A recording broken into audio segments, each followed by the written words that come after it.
Are you ready for the best damn sports radio show on the planet? Man, our nation, rise up.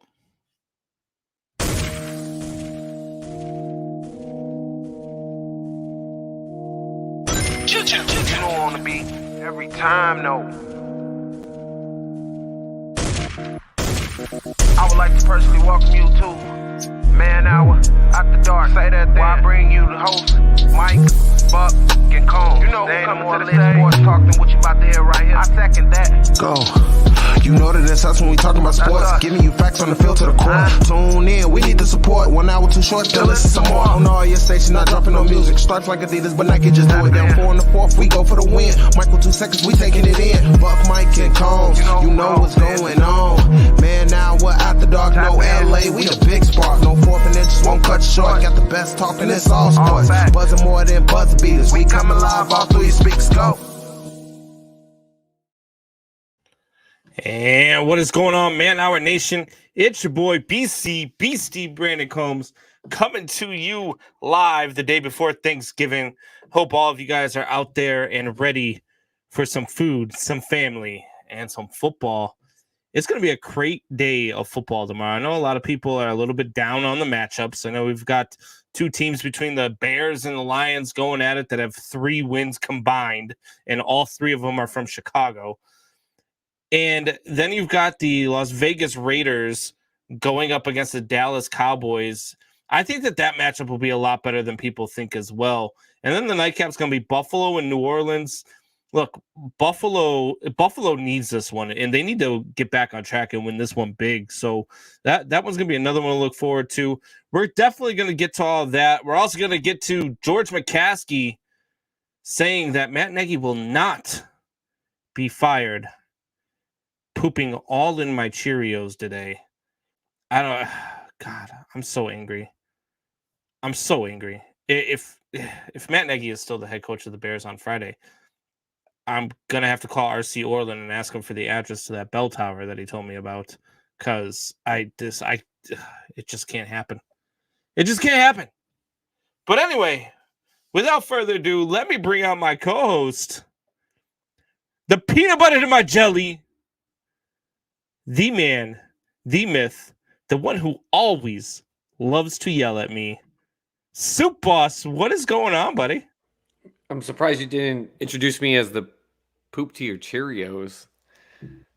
Dude, Are you ready to start this show off that way? That's what we're gonna do. I saw the rundown for the show, even though we're uncut. We try to do something at least basic to follow. And I looked at that, and I just thought you probably or potentially had some type of a stroke while typing all that out. I was like, we're ending last show. We're going to start the show.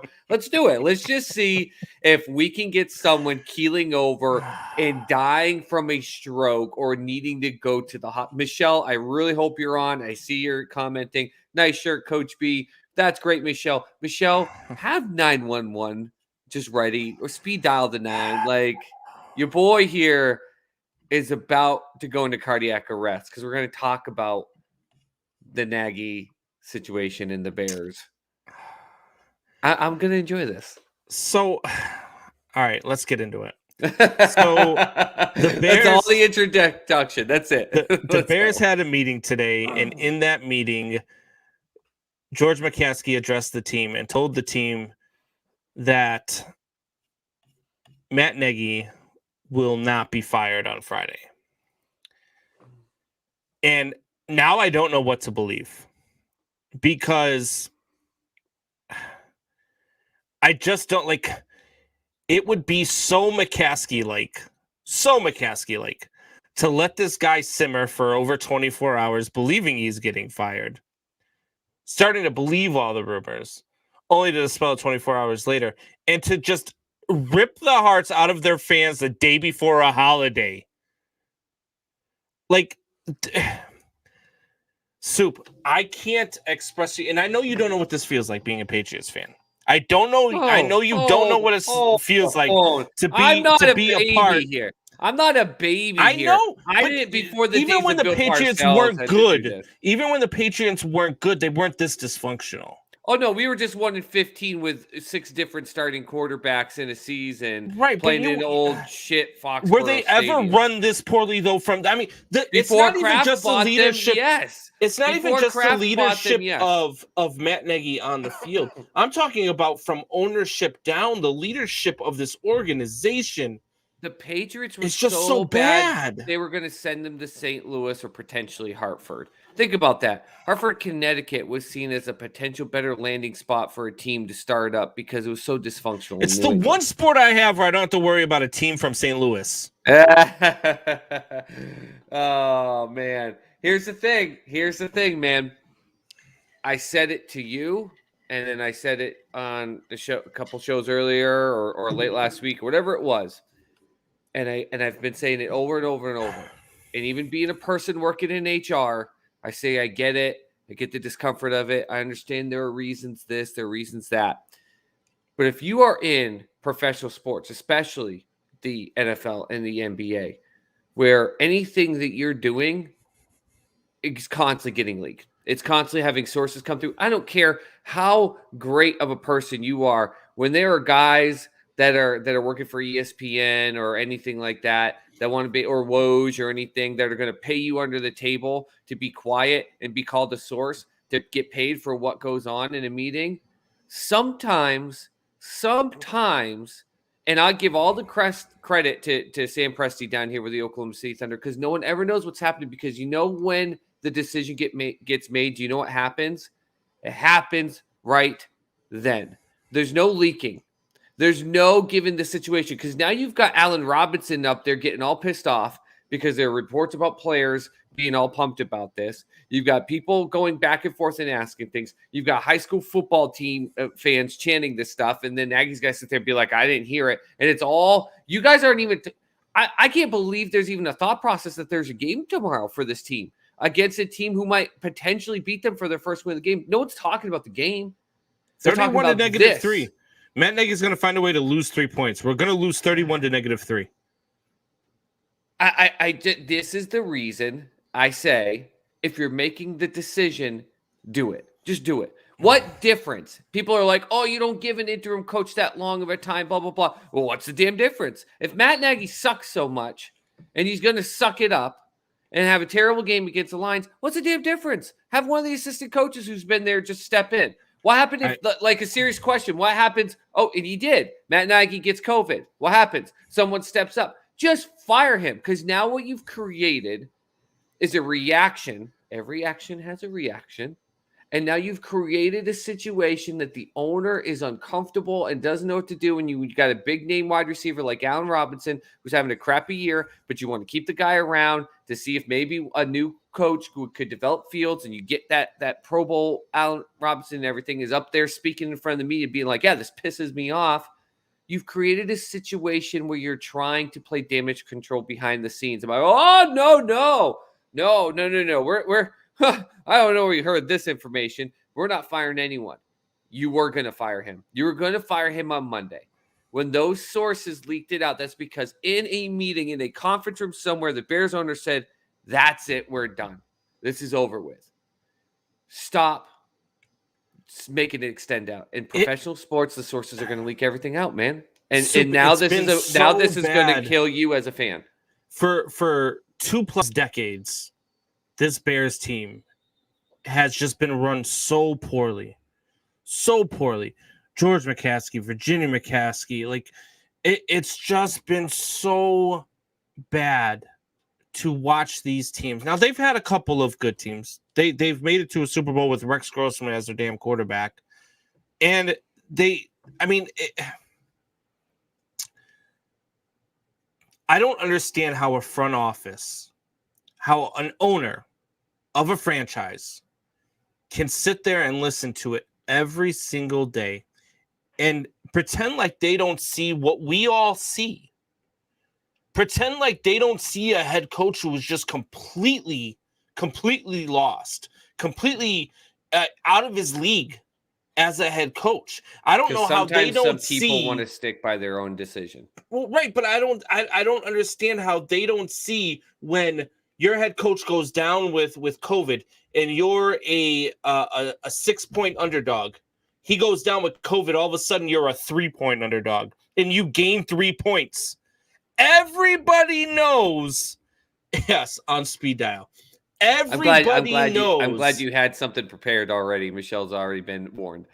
Everybody knows that Matt Nagy is the problem right now. Everybody knows that. And they realized it. They came to a realization on Monday. Why did it take till Monday, though, Soup? Because at the end of the day, you still have to, and I get what you're saying. I get it. Because you as a fan see it as a fan. Him as an owner, this is the problem sometimes. Owners stop becoming fans. They become what is their own criteria. And they'll go down with the ship. They'll be like, I made this decision. And sometimes there are owners and GMs that end up, the owner will put it on the GM when it's not the GM. The GM sometimes is behind the scenes like, you listen, we're falling behind. This plan didn't work. And they'll be like, no, I made this decision for a reason. That's why we hear about so many things in New England land about Kraft and Belichick and that whole relationship. And sometimes Kraft gets pissy with Bill. And there's an element, though, where at some point you got to trust the decision of Bill. And I think in this case, your owner probably was just like, listen, I put the people in the place to trust. I really thought Matt Nagy, he got a Coach of the Year award before. We have the ability. We've been to the playoffs. Like, it's just one player, or maybe we just got to see it through. So it took what you talked about, the COVID game. It took seeing him not being there and the players maybe playing a little bit better. It finally took enough of the nail getting drilled in his head because it's his own team. It's his own kids. It's his own baby. He doesn't see it as a fan. And sometimes we as parents, when other parents are probably looking at our kids being like, why is that kid blowing snot bubbles and finger painting with their eye drool? And we're like, oh, they're so beautiful. And it takes you a little while before you go, oh, all right, we need to wash your hands. That's what's happening in Chicago. My issue, I know for you as a fan, the issue is why wasn't it sooner? For me, once you figured it out, cut the ties. You've let a 3-day circus now make a bigger issue. I'm not looking at it as just a fan, right? Because there are some times where I will look at things as just a fan, right? So when I'm in the midst of watching a Bears game and I'm yelling about the refs or I'm yelling about, that's me being a fan and watching the game as a fan. I don't understand because me myself, look, I'm a field supervisor for a construction company here in Chicago. So I hire people, I have to let people go, I do all that stuff. I'm in charge of the teams, right? So when I bring somebody on and I know after 30, maybe 60 days that this isn't going to work, I let it go. It depends on what McCaskey you're talking about there, Drew. But I make the decision, hey, look, this is either going to work or it's not going to work. Or, hey, maybe we need to just give it a little bit more time and then maybe it'll work. Different industry. We're talking about 4 seasons, Soup. But you're talking about a season in which they still walked in this year with higher expectations. Admit it, even you. But why? If we can have Fields come in, no, I didn't want. If Fields can get on the 7-9, or 7-10, and if they were 7-9 or 7-10, that's an expectation of going up from last year and saying, okay, if you got they 7 were a or playoff 9, team. They won 8 last year. Anything less than 8 is a step back. But if you do it with a rookie quarterback, then it gives you like, hey, it's almost like a small bit of a restart. We do it with this rookie quarterback. Hey, we can build from it, and next year you can do even better. There were expectations there. So my reasoning for 7-10 when we did our picks on the show, my reasoning for 7-10 was Matt Nagy. I said if anybody else is coaching this team, they might be a 10-11 win team. Because somebody who knows what they're doing, somebody who can make adjustments mid-game, somebody who can develop a scheme that is geared towards their quarterback. I mean, look, they went into that game last week against Baltimore. They did not have one designed rollout for Justin Fields in the entire first half. Not one. The injuries were also there in the beginning of the year too, were they not? So you're saying if a different coaching staff was in there with the injuries that they wouldn't probably yes, because a different coaching staff would not have had Andy Dalton start the season. I'm not trying to be pro Matt Nagy here in this situation. The only point I'm trying to make is that the comment of why did it take so long to me is a fan comment. We all say it. Every one of us that are fans are like, geez, it's about freaking time. Me as a Celtics fan, how many times are we going to see hero ball in the fourth quarter? Brad Stevens has got to go. Enough with Brad Stevens. Enough with Brad Stevens.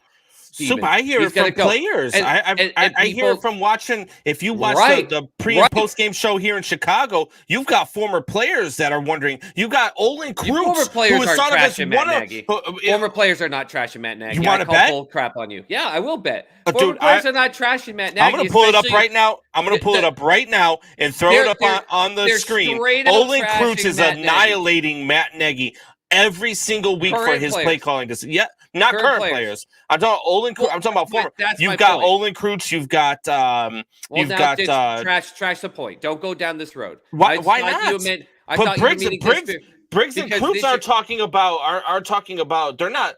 Yes, they're fans because they love their team, but these are players. They know the ins and outs of the game. They didn't understand why Matt and Nagy your was star brought back. wide receiver is going out this week with anger and piss and vinegar in his voice in front of the media and saying, "What the hell? This pisses me off that there are even thoughts of players not supporting Matt Nagy." So all the things that you're saying, Combs, are one thing, but there are That's obviously the political correctness answer, though, isn't it? Oh, bull crap, man. Did you watch, if you're a Bears fan, I'm not a Bears fan, and I watched that Allen Robinson media conversation, and that was real emotion. He wasn't thrilled. He wasn't thrilled that there was conversation. He wasn't thrilled. He was fine until they said, "Did you have any part in this on your podcast?" Because he does a basketball podcast, and one of the guys, one of his co-hosts, the guy who does the show with him, came out and said some negative stuff towards Matt Nagy. So they asked him if he was part of it, and that's when he got upset. He's like, "I didn't have any part of that. That's not me. We have a basketball podcast. We talk basketball. We don't talk football." I think that the answers you're hearing are the politically correct answers. I think that Matt Nagy, I think he knows his fate already, obviously. And I think that anybody who can see the writing on the wall already sees that even if they do keep him the rest of the season, there is zero chance he's the head coach next season. There is zero chance he's the head coach next season. Right. And so my point to you, leave him out the door, why not leave him out the door now? And that's what I've been saying. But your stress is, why wasn't it earlier? How come they couldn't see all this stuff? All I was trying to show to you, and your example about being in an industry that's completely different, the element of holding on to outside of the NHL, which it's hilarious. You can be an actually winning coach in the NHL, and they'll be like, "Hey, see you later. We're getting ready for you. We just don't like what's going on." But in these higher tier professional sports, there's so much that constantly happens. We talked about with the sources and the intel and what's going on and betting lines with Vegas. Like, this stuff is a constant, rampant thing. It's big money type of stuff. And sometimes some of these owners, it's their baby. They're trying to protect some element or some area of it. But that's why if you make the decision, just let it go. But this is to Drew's point. I brought it up here, and he said he's a contract different than straight employment. But to your point, comes the 30 to 60 day thing. That's not something you do in pro sports either, because it's completely different. Yeah, but it's a different thing. So I'll admit, like at the end of last season, or actually in the draft, when they drafted Justin Fields, and when before last season, when they told Mitch Trubisky they weren't taking his, extending his rookie deal, right? So no, Elijah, we're not bringing politics into that. This wouldn't be good. So enough. We go with Matt Nagy, and I'm like, look, Matt Nagy did not have his guy in Mitch Trubisky. He was force-fed Mitch Trubisky. Mitch Trubisky was in his second year when Matt Nagy was in his first year, right? So I said, look, now Matt Nagy gets to go get his guy, and we have to be able to see what he can do with his guy. And from the jump, in preseason, in training camp, he handled it the wrong way. You're talking about Fields. No, I'm talking about Nagy handling Fields the wrong way. Well, that's what I'm saying. So you're saying you're giving him a chance to now take his own guy, to your point. Correct. Which you're saying Mitch Trubisky wasn't his guy. So he gets to do his own guy. So you as an owner see this, okay, now I've given my coach the ability to take his guy in, a rookie quarterback. And you're going to say that you as an owner, not as a fan, are going to look at it and go, "Oh God, man, yeah, you've been able to oversee this kid for 2 months maybe, and I just don't like the way that it's going. You're out the door." Or even the first couple weeks in elements like that. And you have to give it time. In your first round draft pick enough, your franchise quarterback enough to even give him an opportunity to win the job. Because from the jump in training camp, Matt Nagy's approach was there is nothing that Justin Fields could do, and these are his words, nothing that Justin Fields could do to win the starting job from Andy Dalton. And you want to know why? That was a terrible, and you want to know why? do. You want to know why? Because the own organization that you're a fan of were a bunch of jackasses for signing Andy Dalton and deciding to go on social media and saying QB1. That's why there's already a stigmatism that it's QB1. I'm not defending Matt Nagy. He should be gone. He shouldn't be the coach of the Bears. But there's this element to me. It seems like you're making all these points about things without looking at the point of the ownership or the team level or anything like that. And of their fault in a lot of these things as well. Matt Nagy, yes, not a good coach, but you at the same time, you blasted out on social media. Again, this is a league in which everything is on the spot. The second they put Andy Dalton QB1, it was all over Sports Soup. People are like, they're naming Andy Dalton QB1, even though you knew they were going after a quarterback in the draft. So then my question to you then is, under current regime, under current ownership, are Bears fans doomed until the McCaskies are gone? Because this ownership group has shown that they're almost as clueless as Matt Nagy on the sidelines. It depends on what coach they bring in. It depends on if they're going to let a coach. And I hate being I'm sure some of our fans are sick of hearing it when I'm on here, but it's just, I'm a New England fan. I'm not trying to say Bill Belichick himself, but a coach of a Bill Belichick type of style or system, or in terms of personality, saying, listen, you need to let me come in here and do things my way. This is how we're going to do it. This is how we're going to succeed. I know we can succeed with it, but you got to do things my way. Don't go on social media and list QB1. Don't be going to the media and telling them you're not sure what's going. And if you're going to make a decision, make the damn decision and let it come out. Or so let do they need make the decision? Outside of firing me, you let me make all the decisions and you let someone do that aspect. If they can't do that and you have Matt Nagy 2.0, yeah, it's going to be a tough additional 5 years, 10 years, rinse and repeat for you guys until they let a coach come in and say, let me do what I need to do. This city and this franchise deserves someone to come in, wipe Green Bay's ass off of the top of that NFC North and put this place back on the map when it comes to the top of the league. So I'm on record as saying Eric Bieniemy should be their guy, should be their target. But he'd be a first-year head coach, and he'd be another branch off of the Andy Reid tree. Then I heard rumors today that a guy like maybe Olin Kreutz or Lance Briggs, former players, somebody who commands respect at Hallis Hall, needs to come in and take the reins. I've also heard names, which I hear his name every damn offseason, and it's never going to happen. The guy's not coming back to coach football. But I hear Bill Cowher. Bill Cowher. Yeah, no, it's not going to happen. He's way too cushioned. What type of coach do the Bears need to bring in order to make this succeed? I know you said somebody who's going to take them by the – but I don't see a first-year head coach doing it. Maybe a former player that's well-respected within the organization can do it. But definitely a head coach. Do they bring back a guy like John Fox? See, I don't know. With the way things ended there, I wouldn't. You got to give someone that doesn't have history there. First off, you can't have someone with history, even a former player. Even if Brian Urlacher himself said that, I will coach the hell out of this team. Oh, you're going to become Michelle's least favorite person. That is her man. Her man, but is she wearing the Bears underwears and panties like I know you do? On she makes me keep I have a Brian Urlacher autographed helmet that I cannot take off of the dresser in our bedroom. That wasn't a knock on Urlachers. It's me saying you can't have anyone that has any history in that building in any way, shape, or form. Even if you were an assistant of some sort that came through the system and you want to come back, like they need someone that literally just comes in. We did this in retail operations all the time.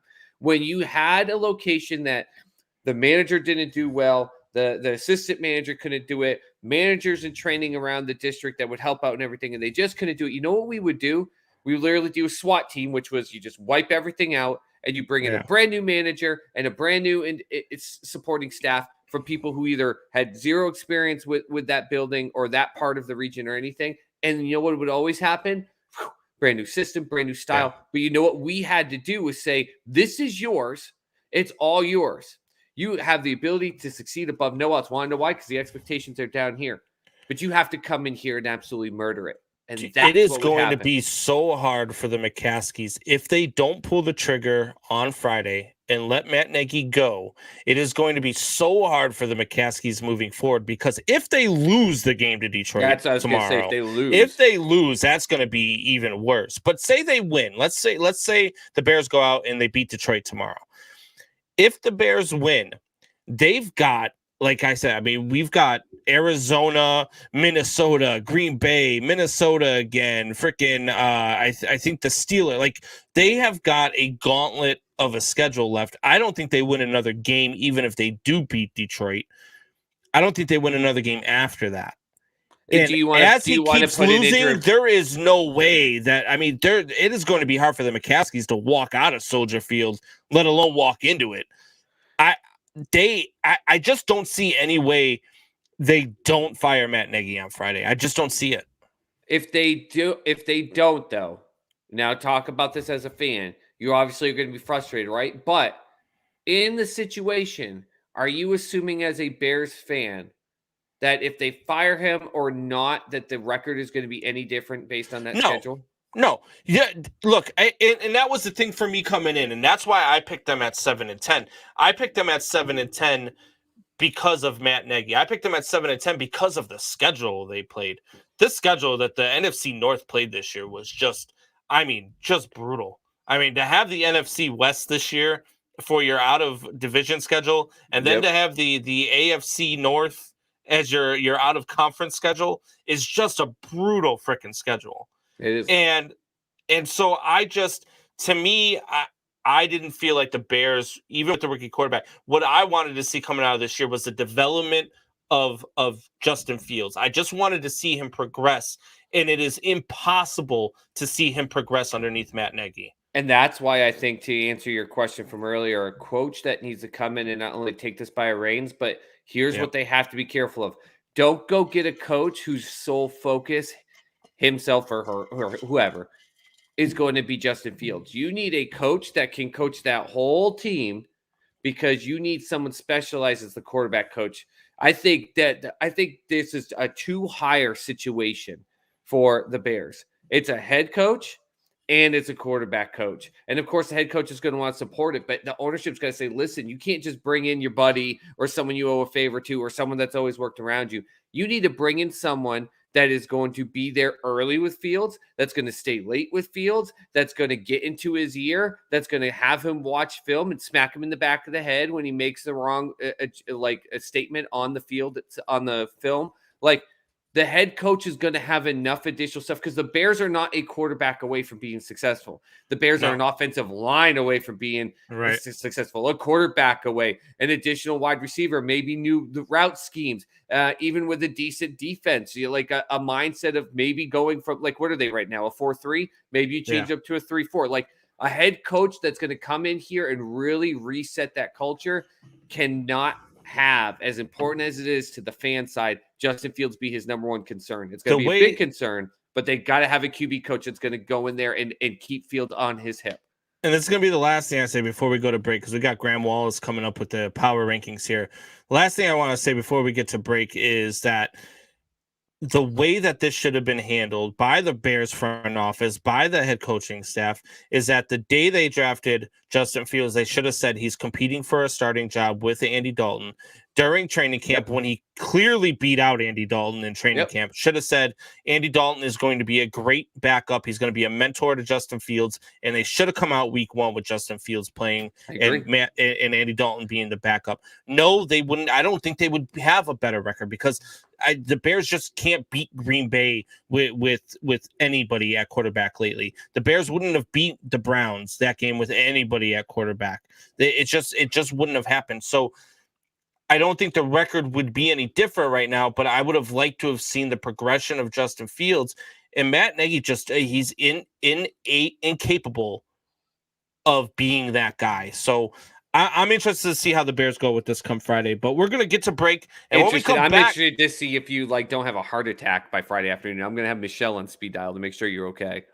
yeah, you probably should because it's gonna be a long Friday, and I have the day off of work, so yeah, I might be drunk by 2.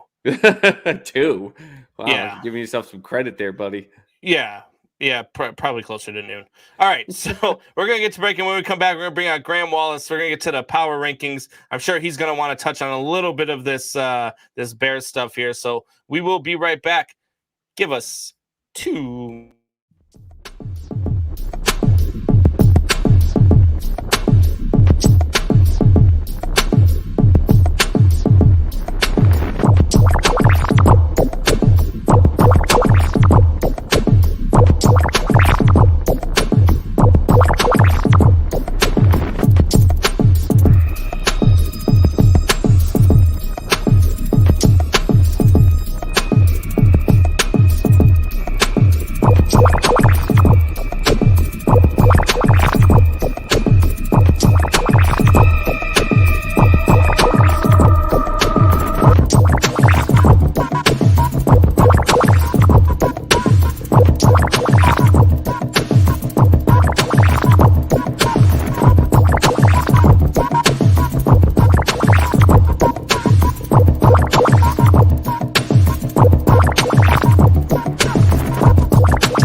And we are back. It looks like Man Hour Nation is outside the studio going crazy. We've got all sorts of signs up here. I don't know what's going on. That worries me. Yeah, I like my favorite is the one right there that says Bucks takes make me stutter too. Yeah. Might be the best sign of all time. They make me stutter with rage. I think I wrote that sign. that might be true. You know, Bucks had some crazy takes over the last year, probably longer than that. But nothing drives me more insane than his take on Lamar Jackson is trash. Because I don't understand the hatred for Lamar Jackson and Lamar Jackson. I mean, and the only thing that you have to say to him is look at the numbers, because that just disputes your argument right there. You and I battled on Lamar Jackson. I'm not a Buck Heister type of. He's trash. I don't agree that he's MVP caliber though player either. His MVP award, I think, came at a year where he got it was kind of like the Dustin Pedroia flash in the pan MLB MVP type of thing. They're excited to have him. But at the same time, I put Lamar Jackson, I put him as a decent quarterback who happens to be in the top 10 running back in the league, and that makes him a dynamic force when you put those two pieces together. You get him to rush outside the pocket where he has to throw, though, and he's not a good QB. But the reason why I bring up Bucks he sucks takes, and he could take him off. Yeah, so. The reason I bring up Bucks takes is because Buck says some crazy things. But sometimes they're not as crazy as this guy's power rankings can be. And I haven't seen his power rankings yet, so I'm not sure where we're going. But let's welcome Graham Wallace to the show. Bus, what's going on, buddy? Hey, Combs, Soup Boss. Good to be with you. First time I'm on with you. Been a few weeks since I've been on with you, Combs. Great to be with you guys. What do you mean you haven't seen my power rankings? I haven't seen the power rankings yet. I think it's a big secret. Okay. So I think here's what I think. I think Buck knows the power rankings. I think that Buck knows that my head might pop off during these power rankings. So I think he's sitting at home watching right now in Kansas with his family for Thanksgiving. I think he's watching the show and kind of like greasing up his palms right now. Like, I can't wait for this. So, you know, he's already editing some short. I don't know. I took my lumps for not jumping on the Cardinals number one train. I told you for a few weeks, and then I had them at number one, and then you weren't on. And then they lost against the Packers. I tried to drop them back down, so we'll have to see if they didn't find have a way to drop them back down. I mean, well, I did drop them back down, and we'll have to see if they find themselves back on the top spot. Man, they better look. When you're winning with Colt McCoy, you better be the number one damn team. Twice. Are you trashing Colt McCoy right now, buddy? I am, and you know what? Screw your Longhorns. I am trashing Colt McCoy. The only quarterback outside of Russell Wilson to win in Seattle, Graham, each of the last 2 years. Yeah, that's right. Just tell me your power rankings. Wow. Just tell me your power rankings are better than the college football playoff rankings. I think so. I haven't been paying a ton of attention, to be honest, to college football this season. Alabama's still in there. That's all you need to know. And I saw that, and they had a bit of a shaky performance, I think, against Arkansas. I saw that fake field goal touchdown, and lost to an unranked Texas A&M, who somehow found themselves ranked 13. The week were after they that. Unranked when they beat them? They were unranked when they beat. They were like 18 or something. They were unranked. Yeah, then they became ranked the next week. Surprise, surprise, surprise! Right? Yeah, it's had to always make that the look same. like a good loss. I don't know. Yeah. I think I have to cut out college football and just figure out what's going on in February when draft season starts. It's just. Yeah, I don't have a lot of time for it. Saturdays are more family time for me, I think. It's the minor leagues. I mean, you got to watch minor league football, right? NFL should just buy the NCAA. Yeah. I mean, they pretty much already own them. Yeah. We talked about this yesterday, but you know where a lot of money's going to be coming. We don't want to get me going. I was already yelling enough yesterday. Graham, what's your take on the Chicago Bears situation with Matt Nagy before we get to your power rankings? Yeah, it's a tough situation. I agree with a lot of, I guess I'm pointing the wrong way, of what Soup Boss said there. You know, like the really good organizations, I like the Sam Presti reference there. You don't hear anything. You just hear, bam, they're trading for Chris Paul. Boom, they're trading Russell Westbrook. They just do things. They don't talk about it. So I think they're in a tough position. I will say they got completely robbed in that Monday Night Football game against the Pittsburgh Steelers. A couple of hard quarterback hits on Justin Fields, and then a terrible call on a crackback block. Which the taunting was I'm just getting to that though, but the touchdown for Jimmy Graham should not have been called back. That crackback block call was terrible.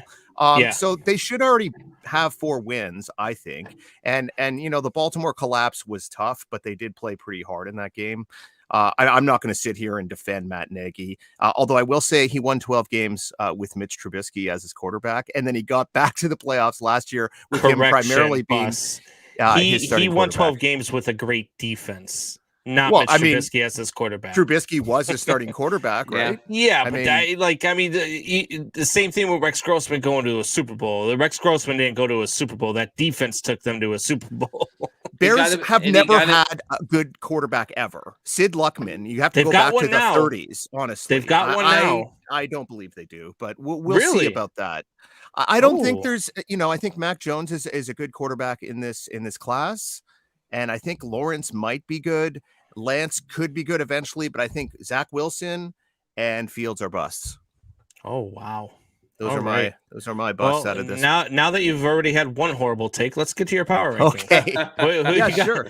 Where do you want to start? Let's just start at number 15. We all know who the bottom 15 are. Let's start at 15. What do you got? Real quick. Go ahead. That Bears playoff game, by the way, last year. What's great about that is no one remembers a damn thing about it except it was the Nickelodeon playoff game. Oh, everyone loved the SpongeBob goal. That's all anyone remembers about it.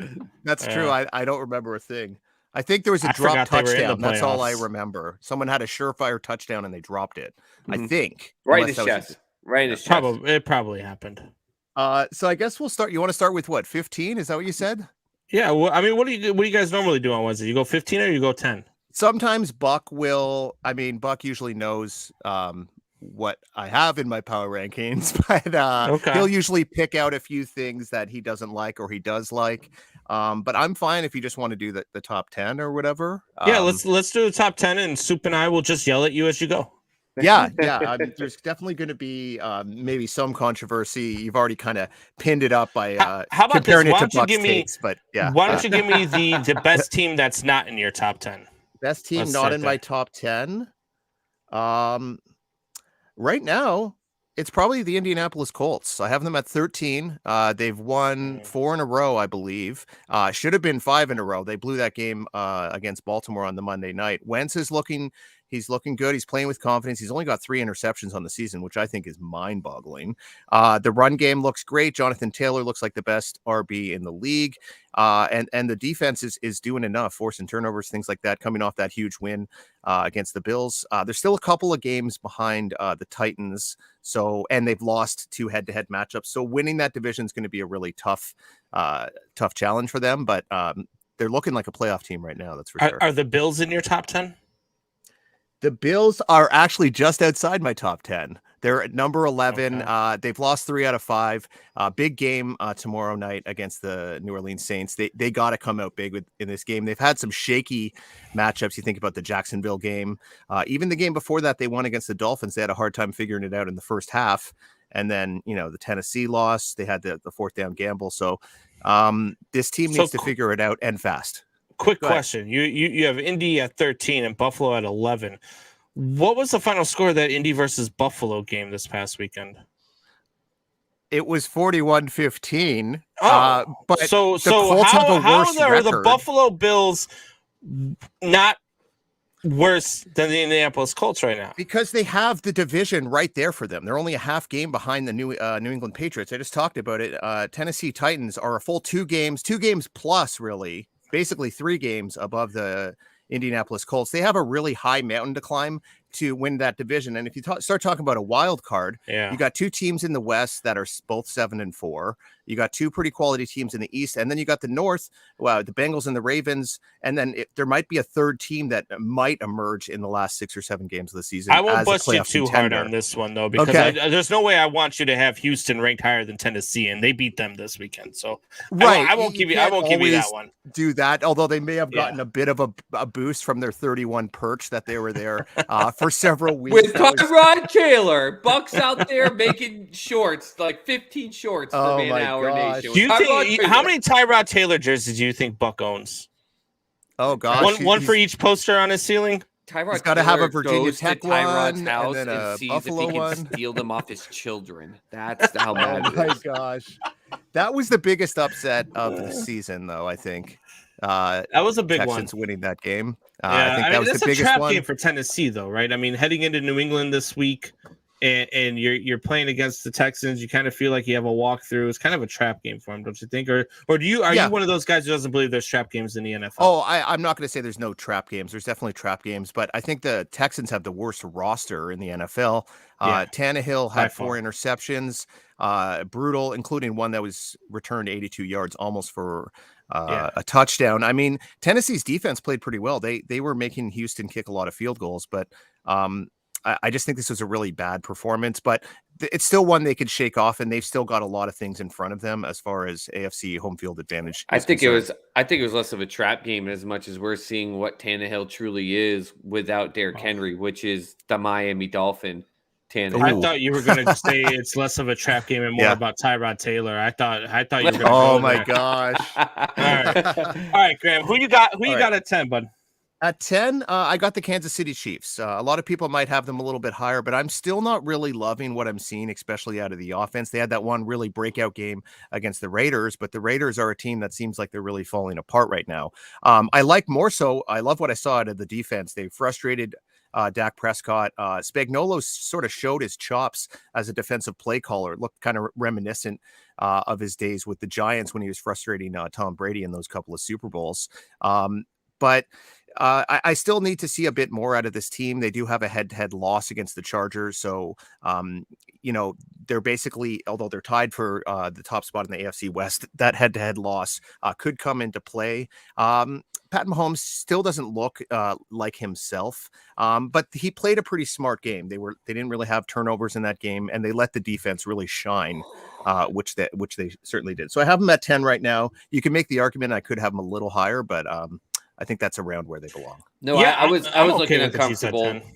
I was uncomfortable because I'm of the mindset that Patrick Mahomes still doesn't look good. He doesn't look more comfortable. In fact, if anything, he made worse throws in this game than the game before. He just had his wide receivers bail him out, or the defensive players completely missed. I mean, he had a 2-on-1 where two defensive players should have got an interception. Instead, he got his receiver to get a touchdown. Like I said it. I'm not I sold. said it last week though too. And I'm not comparing them as players because obviously one is better than the other, and career-wise they're not even close, and they probably will never be close. But I'm almost of the mindset where I don't bet against Pat Mahomes in the same way I don't bet against Tom Brady. That's fine. It's why I said when they started slow. I said, big deal. It's still the Kansas City Chiefs with Patrick Mahomes. They've gone 6-4 and gone to the Super Bowl. They're 6-4 right now. I picked them to be 14-3 and start the season 0-3. Wow. Yeah, I remember you saying that. Obviously, they've gotten to 4 L's, but they look like they could go on a bit of a charge. But I definitely think that they can maybe take a couple more losses the rest of the way. This looks like this is a team bound for the wild card rather than a division crown. But we'll see. There's 6 games left. Right, so number 9. Number 9, I have the team that we just kind of talked about with them, the Los Angeles. Still getting used to saying that Chargers. Justin Herbert's looking like a top 5 quarterback right now in the league. He's got he rushed for almost 100 yards in this game. I know they had some shaky moments with the punt fumble, and they allowed Pittsburgh to get back into this game. But I like this team. I like Brandon Staley. He takes a lot of chances. He believes in his guys, and I think they play with that they play on that edge. I do think this is going to be this is going to be the team that eventually wins that AFC West. And I don't know. I just think they're a lot of the same what they were under Anthony Lynn, but they just have a new attitude now with Brandon Staley. I don't want to give them all the credit. They have some good players as well. Austin Eckler comes to mind. But I like the way this team's playing, and I like where they're headed. Yeah, that one's interesting to me. There are a lot of teams with a better record than them in the league right now. I do like the Chargers. I'm a big believer in Justin Herbert. I was a believer in Justin Herbert when he was drafted from San Diego. I was, when we had our draft show, when he got drafted, I said I think Justin Herbert is probably the pick of this draft class. I think that Justin Herbert is really going to be a good football player. And he's proven me right. I mean, thankfully his uncle was the doctor of the team and punctured Tyrod Taylor's lung. But I mean, it was, he's proven right. And this kid, he looks really, really good. And I saw a stat today that said him and Evans have the most fourth quarter go-ahead touchdowns in NFL history between a quarterback and wide receiver already. Sorry, Evans. Is it Mike? Evans? Who's Williams? Mike Williams. Sorry. Yeah. Sorry. Okay. Yeah, Williams. I was like, who's this? I'm like thinking, like, who's this Evans kid? I gotta look up. That's not my fantasy Williams. team. So I maybe I read it wrong, but it said something about fourth quarter go-ahead touchdown passes from quarterback to wide receiver, most in NFL history already. And I mean, they're just getting started. Wow. Yeah, he was wide open on that fourth quarter touchdown. I couldn't believe it. Go ahead, Soup. But there's still, I think, a 9 ranking right around the Chiefs, I think is a good one because they're good and we see some greatness out of them, but we also see some really bad games out of them still. I still think that this is a team that is still growing, would be in a position that I'm sure you, Combs, we talked about with the Bears, would like to have seen this progression.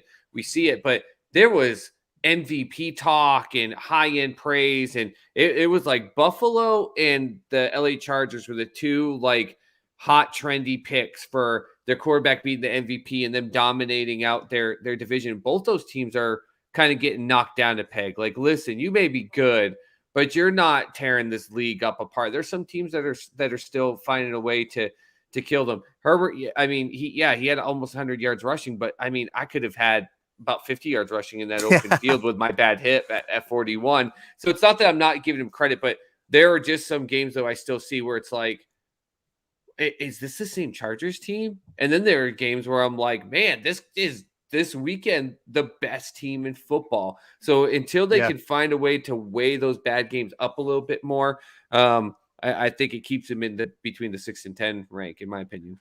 Yeah, the Ravens game certainly comes to mind as far as stinkers are concerned. Moving on to number 8, I have your team, Soup. I believe the Patriots. They're playing at a really high level right now. 5 wins in a row. I said they were prime for an upset. I was dead wrong about that. They made the Falcons look like a high school team. That was just pathetic. They picked off their whole quarterback depth chart. Think of that. Yeah, the Felipe Franks got in there and he threw one, and the lost at sea. Josh Soup. Rosen came in. Matt Ryan was really going to be Sure. excited about intercepting the Atlanta Falcons Quarterback depth chart. You're missing that point. The whole QB depth chart. That's not something that happens in the normal NFL game. Hey, Soup, Am right I making now, it like right that now, means they're the name me greatest the other team two ever? quarterbacks No. other than Matty Ice. Name me the other two quarterbacks. Go Josh ahead. Rosen is his Okay, backup. and who's the third one? There, jackass. I don't need And to who's the name third other one. Yeah, you do. No, I don't.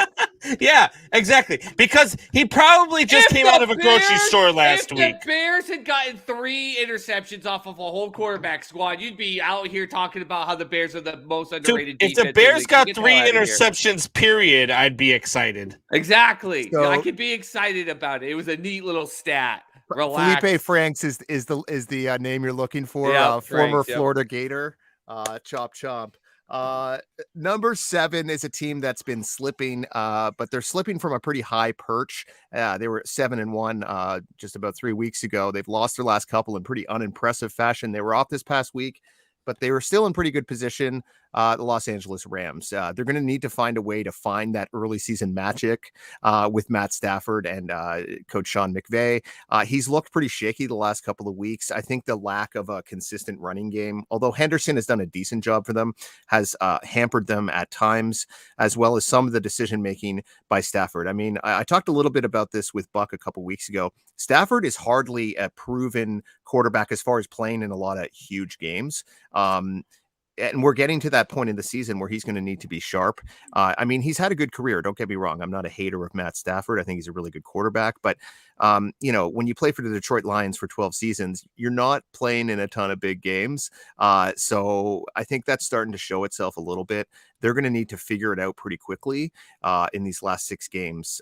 They could still possibly win that NFC West, but they're probably going to have to win the head-to-head matchup against Arizona and not lose more than maybe 2 more games. So we'll see what happens. But they're still in a pretty good spot, I think. I don't think it speaks anything terribly that Stafford goes in a lull. Like, it happens. Every good quarterback has a lull. Tom Brady went out and looked like garbage against the Washington football team. Like, it happens. It's just the fact that they went out and got Von Miller and OBJ, and then he's like, forget this MVP type of playoff caliber games I was playing. It's just bad timing. It looks really... It's just like, really, like we made 2 big splashes to try to like beef this team up even more. And now you're deciding, I don't want to play like an MVP. So I get the frustration out in LA for the 3 fans that are cheering for him. That many. Yeah, it was pretty disheartening, uninspiring performance. OBJ just seemed to give up on that deep ball from Stafford. I think it was on the Sunday night game a couple of weeks ago. I mean, his best days are already behind him. He's only 29, which seems crazy. But you'd think you'd see a bit more life, a bit more inspirational play out of that team, and it hasn't happened. So hopefully they could figure some things out. Not hopefully, but as far as my rankings are concerned. I look at OBJ like an ex-girlfriend, right? That you give a second chance to. It's your fault when you're disappointed Michelle. at this point. It's your fault. Yeah, it's your fault when you're disappointed at this point because you already knew what he was when you took him back in. And if Right. you're still disappointed in what he's providing to you on the field, it's your fault, because he had 3 good seasons and hasn't had one since. So No. it just doesn't, it boggles my mind when people are surprised that he's not performing well. I think the element what we were talking about with Matt Stafford is probably part of why it happened, because as much as we joke about it, I'm telling you, everyone talked about it just in like posts and memes and stuff about OBJ's dad. I went and watched that whole thing. He put together one hell of a video that would give a lot of people that probably only listen to the people that do the broadcast and then the fans online and the beat reporters and everything about how terrible it is, that could have looked at that and said, man, if we had a quarterback that wasn't Baker Mayfield thrown to him, that would be huge. And if you're the LA Rams sitting there going, Matt Stafford's having an MVP caliber year. We've got Woods. We've got Kupp. Like, if he's streaking down the middle of the field wide open 40 years down the field, this is a godsend. I could see that's why the Rams did it. When you watch that full film that his dad put out, it was a 4-game spread, and it actually blew my mind. The problem was Woods goes down.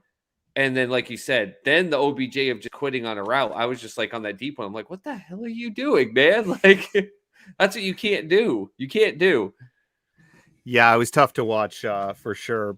I just didn't think they needed him. And I think it was also incredibly selfish, some of his behavior, and the video I thought was really dumb too. But number 6, I got the Dallas Cowboys. They're coming off a bit of a stinker. You guys might lash out on me at this one. I still think they're in a good spot in the NFC. Dak Prescott just had one of those games. It looked like he had CD Lamb for the touchdown. Snead goes up and gets it. He kind of underthrew it. They just could never seem to figure things out.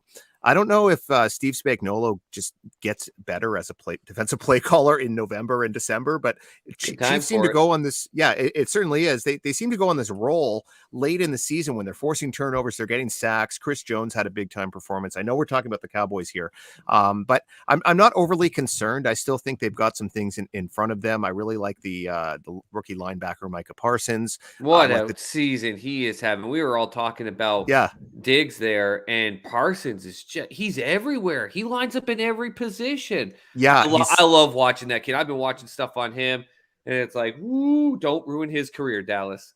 Please don't. Yes, super versatile. Probably possibly the best defensive player they've had there since DeMarcus Ware. Potentially, I wouldn't disagree with that if at all. You think about his potential as the career he could have. So I still think a lot of things are in front of the Cowboys there. They just need to kind of stay focused. Eagles and WFT have won a couple games behind them, but they're not really closing the gap. I think Dallas is clearly the best team in this division, and they could probably get themselves into the top 2 or 3 seeds. I know only the top seed gets the bye now, but I still like what I've seen out of this team. I don't know if I'm with Buck having them go all the way to the Super Bowl, but I think they could at least get there and perhaps win a game. Go ahead, Combs.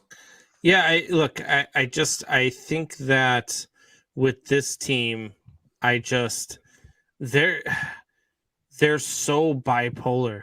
You just don't know what team's going to show up week to week. And it is very hard to be an elite team or be a top 5 team in this league if you're going to play football that way. And I'm not a big believer in what they're doing as a whole. I think that they've got some questions. I think that they've held on to their running game a little bit too long. I think that he is not being used the way that he would like to be used. I don't think that they are doing the things that they need to do with him. And so I don't know what that is. So I'm okay with them there.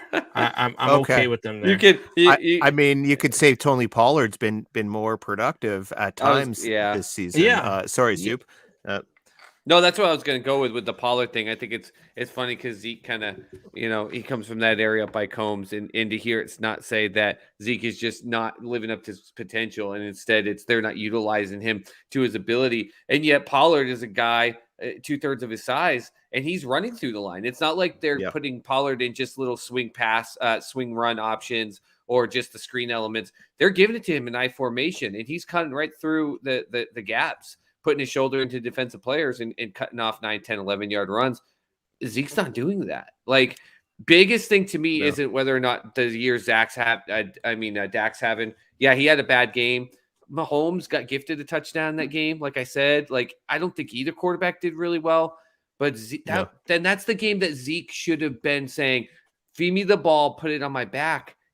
I just don't see it. I don't know if maybe he's got an injury we're not seeing, or we're just seeing a rapid decline, him as a running back. I don't know what it is.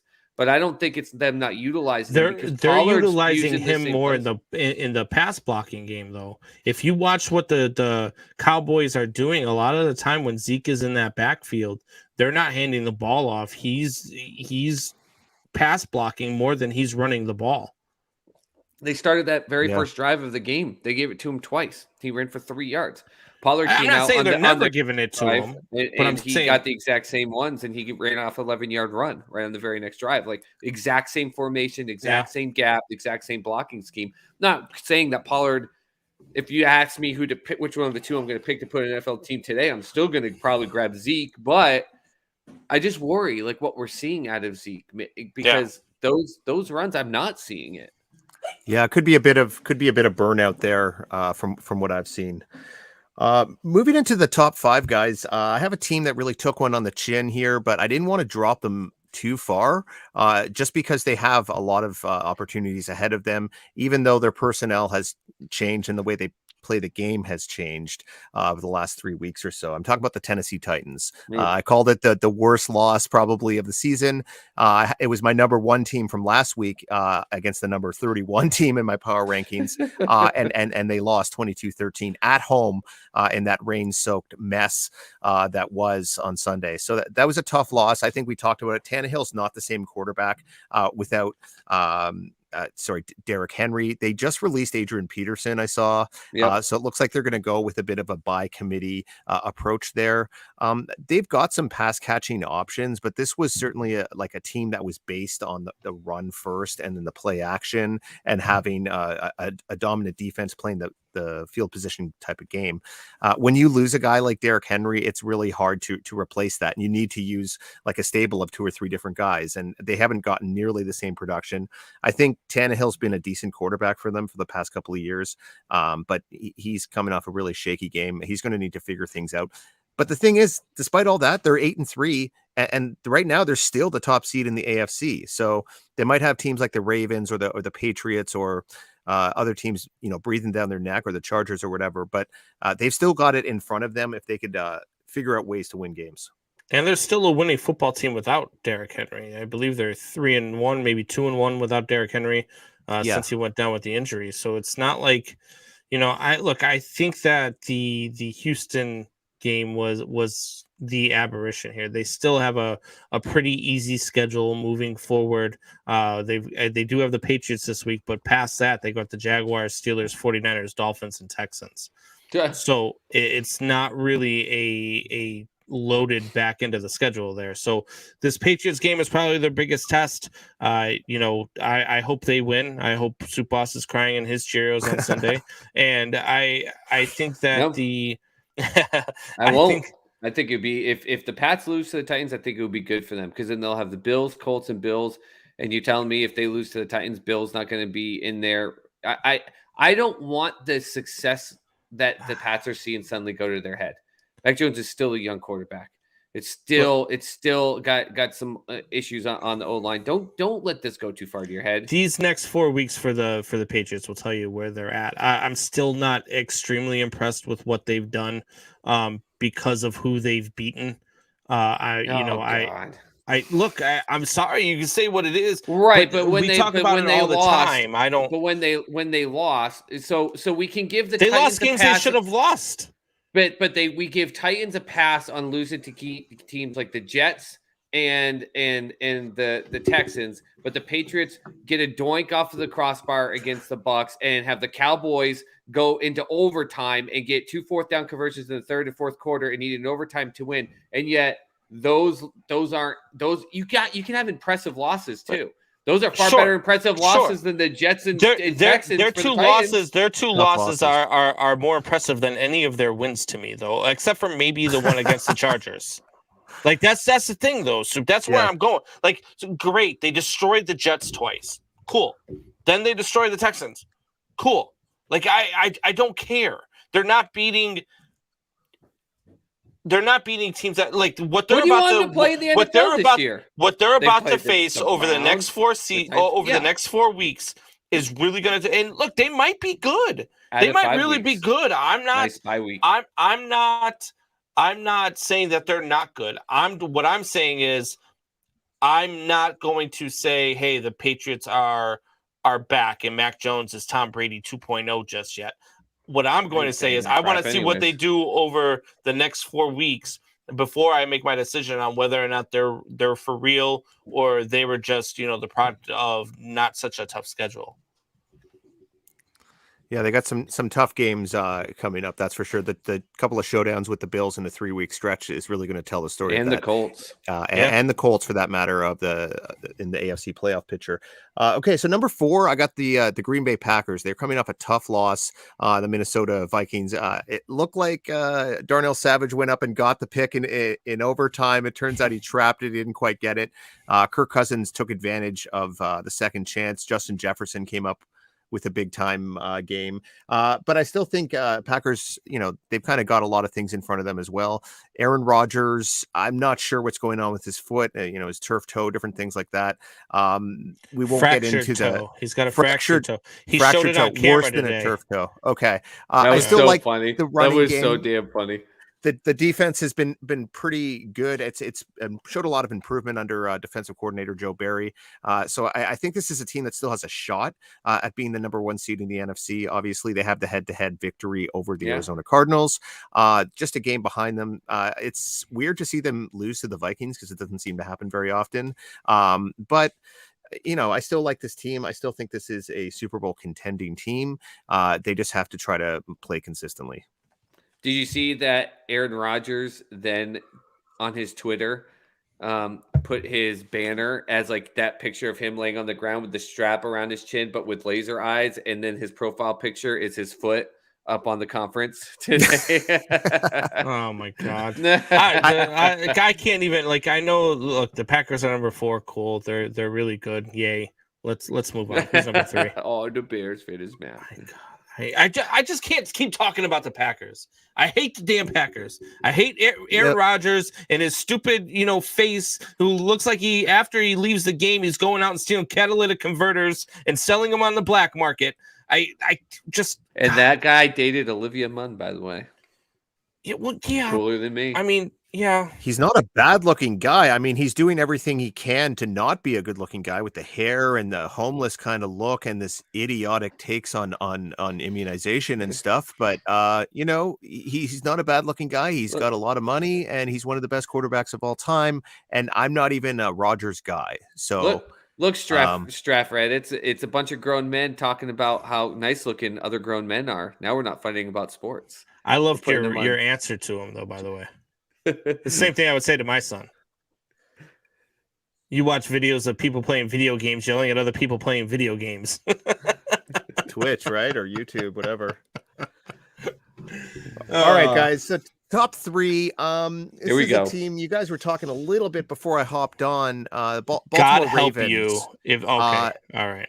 Baltimore Ravens. I think this was it was a bit of a shaky game. Tyler Huntley, first career start. I don't know if you guys caught his post-game interview, but him and Lamar Jackson just seem like they're 2 peas in a pod. They're the same kind of guys, just regular kind of guys. They're not polished when they talk to the media. They just talk like they're just talking to their boys in the locker room or whatever, not polished at all, but he was able to get the job done. I was actually pretty impressed with Huntley considering he was an undrafted quarterback out of Utah. He had a really high completion percentage in this game. He also ran for quite a few yards. This wasn't a great win, but when you're able to beat no offense, but a bad team, when you've been trailing the whole time and come back with your backup quarterback, first career start, they've been able to win games like this throughout the season. So I think there's something about this team. I don't want to call them a team of destiny, but they've had a few of these weird games that they've been able to kind of figure out. The Indianapolis one comes to mind. They blew out the Chargers. We talked about that a little bit earlier, the Chiefs game.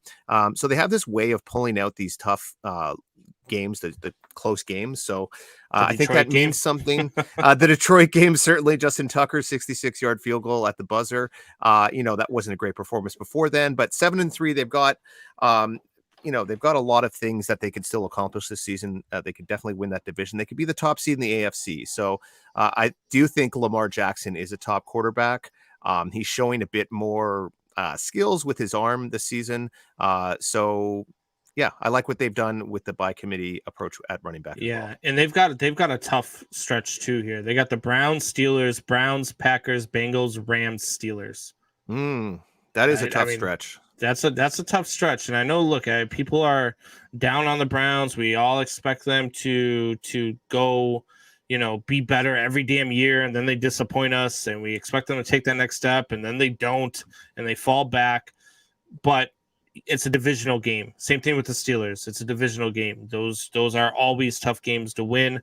And then you've got the Rams and the Chargers. That's a tough schedule, man.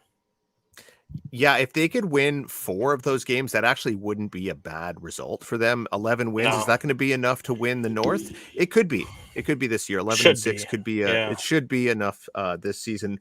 They probably wouldn't finish as the number 3 team in the rankings, but we'll see. Number a team 2 that lost all their running backs before the season even started. It's a pretty good thing where they're at.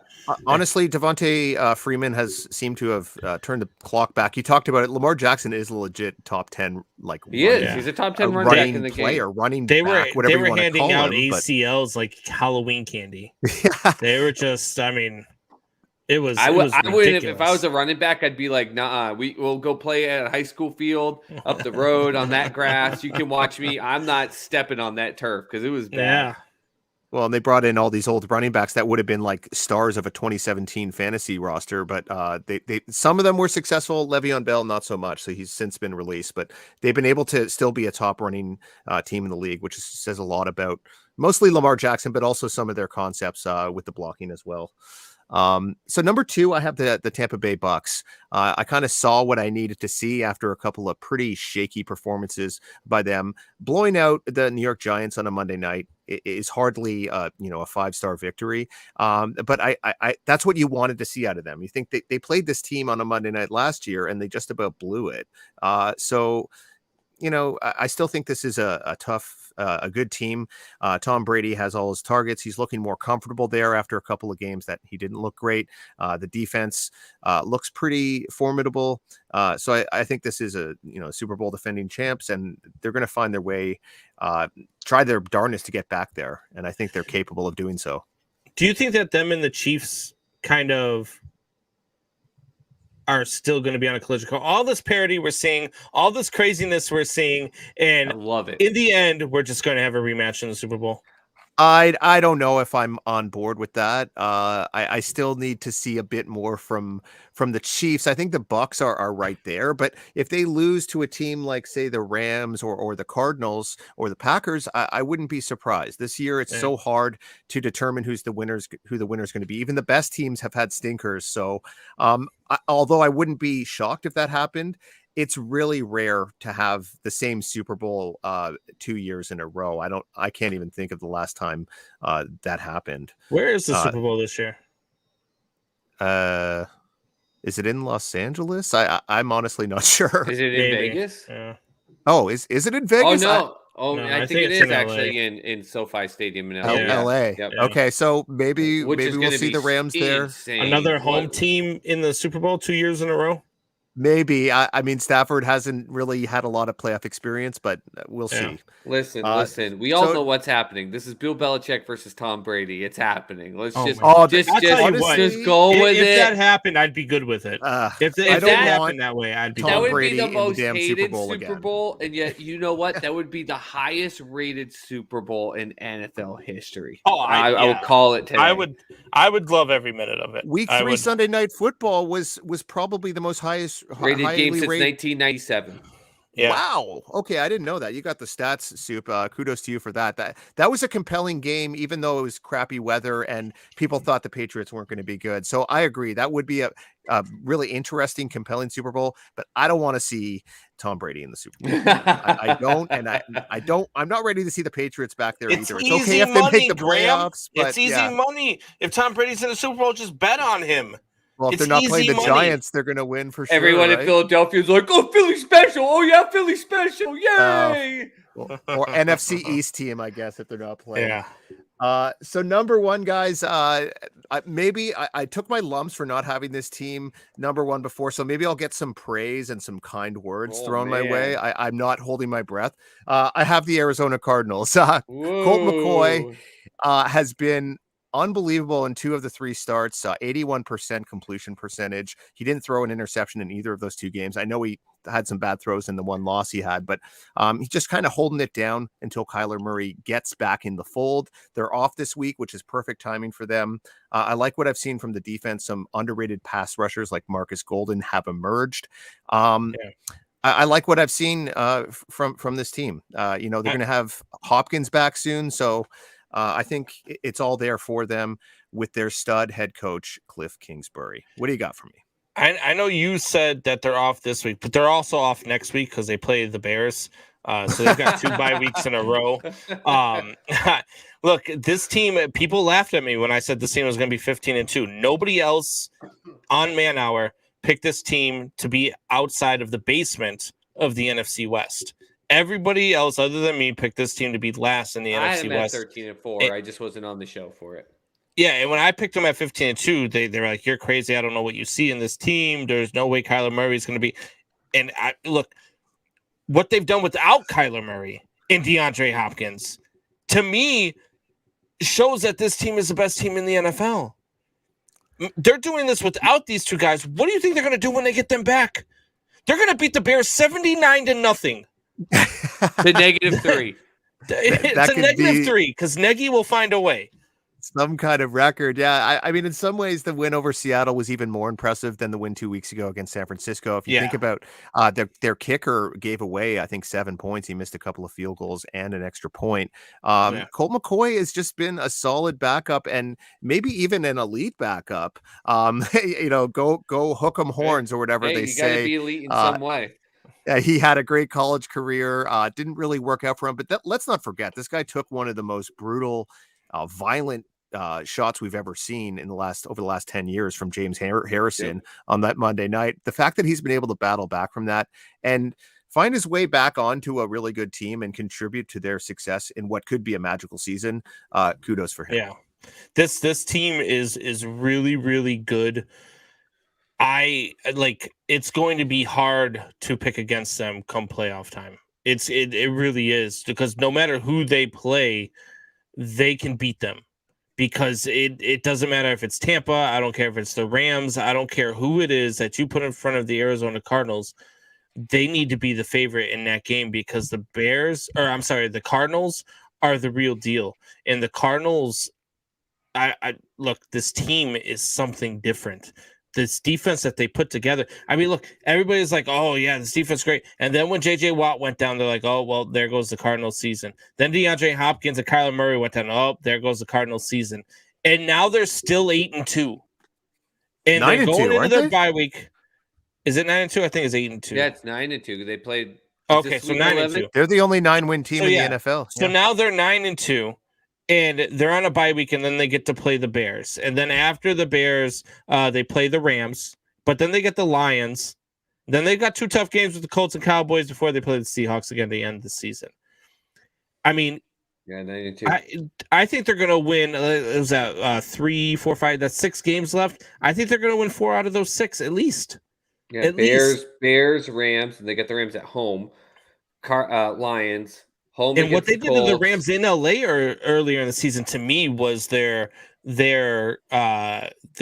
punctuation as to, hey, we're here, because they went into LA and that team was playing at a high level, scoring all over the place. The defense was unstoppable, and they went in, smacked them in the mouth, and kissed their mom on the cheek, and went in there and whooped their butts in their own house. So yes, they did. I think they win 4 of the next 6, so then they end up 13-4. 13-4. Soup, that's what you called. I'll be honest, I definitely didn't think they were going to be world beaters this year.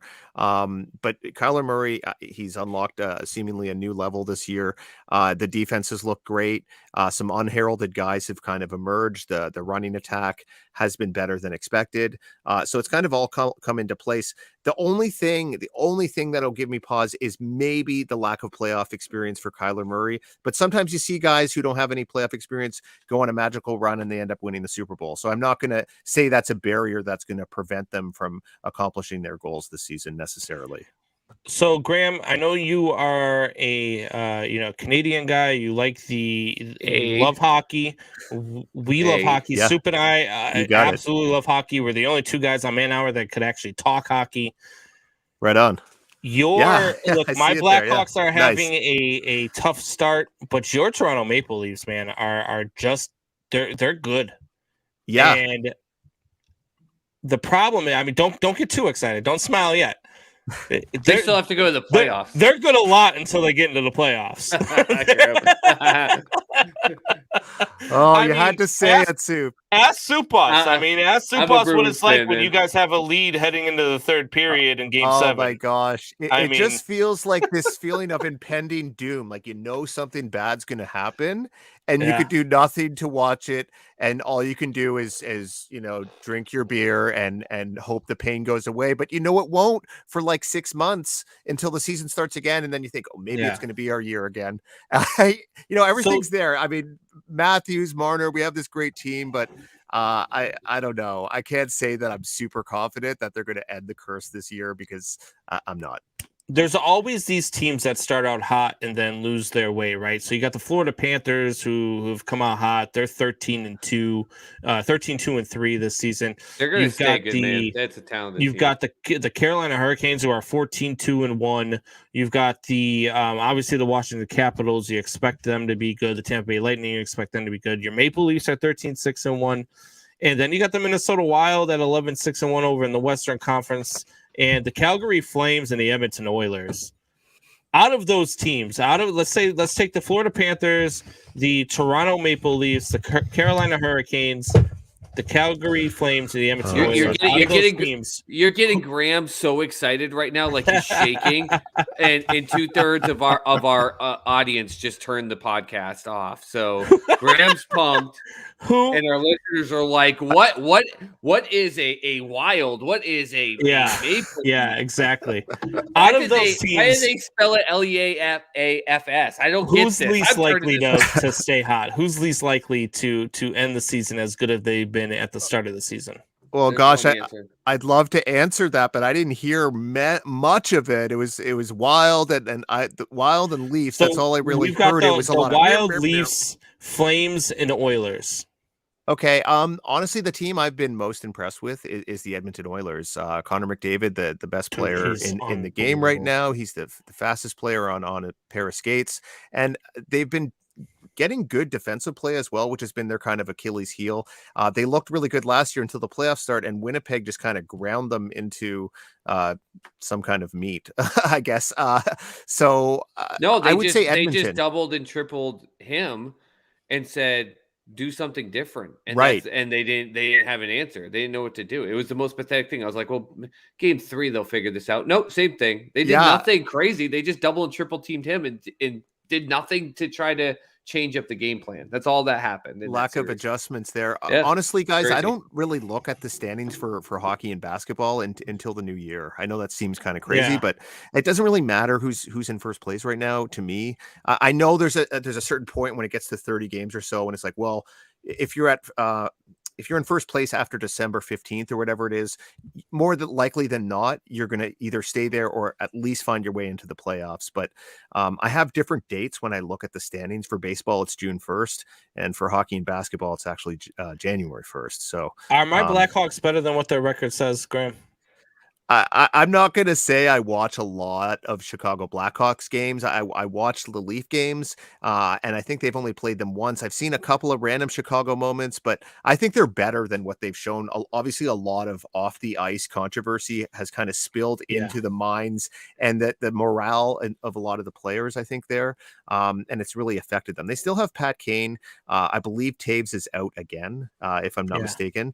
So that's tough. I like DeBrincat is a player I like on that team. Yes. I don't know if they're a bottom 5 team. I don't really believe that.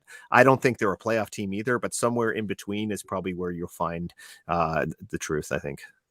We are who we thought they were. Way to disappoint the me, bottom half team. I love that. Look, I think they're a better team. I think they've been playing better as of late. Obviously, they started out the season 0-8-1 and before they finally got their first win, and now they're 6-11-2. So they're playing better as of late. They did play Calgary tough last night. They did play Edmonton tough. So those are. I think you see good things, and any time that you've got Marc-Andre Fleury in net for you, you've got a chance to win the game. So I do like this Blackhawks team. I think that they are better than what their records show. I don't know if they're a playoff team either. I hope that they are because I think they could be one of those sleeping giants, especially when you got Kane and Taves leading the charge. I mean, look, Kane, to me, I don't know about you. To me, Kane's the best American-born player to ever play the game. I don't think there's ever been a better American-born player. I'm pretty ready to anoint him that status as well. I'm trying to think of some other really great American players. That's Mike the Modano. problem. You can't think of them, so it's you just give it to him. Mike Brett Modano Hull comes to mind. Modano, Maybe Mike Gardner, I believe, is American. Yeah, Brett Hull's American. Brett too, Hull, isn't he? sure, yeah. But after that, you're kind of scratching and clawing to try to think of guys. Luc Robitaille, he's Canadian. Yeah, I can't. He probably is the best. Austin I was scared for a little bit because I thought Connor Matthews, McDavid was American, but then I realized he was from Ontario. I was so excited when I found out he was Canadian. I was like, great. Kane will stay the best American-born player. Yeah, because Connor Newmarket, McDavid is Ontario. so damn good, man. So damn good. Pat LaFontaine. He's great to watch. LaFontaine was a great player. He ended up getting an injury kind of in his tenure with the Islanders. It kind of wiped out some things for him. Brian Leach.